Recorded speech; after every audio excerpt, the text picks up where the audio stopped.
Згаснува ли полека добиточниот пазар во Облешево, се прашуваат малобројните продавачи и купувачи соочени со празнината која владее во оградениот простор и колку состојбата во него е одраз на драстичното намалување на крупниот и ситниот добиток во регионот, како поради разноразни болести, така и поради катастрофалните политики во оваа сфера на државава.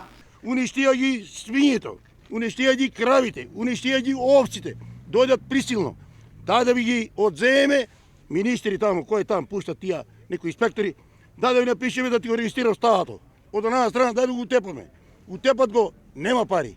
На некои пари дупло, на некои пишат буши, на некои пишат високо млеци и крави. Тоа е катастрофа. Поради африканската свинска чума и забраната од Агенцијата за храна и ветеринарство, денеска на пазарот немаше ниту прасиња, ниту свињи за продажба.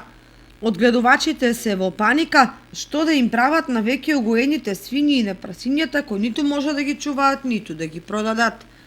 Ако некој сточар зорлија за пари донесе некое грло јунец или теле, трговците веднаш го окупираа за да се испазарат, бидејќи понудените грла може да се избројат на прсти.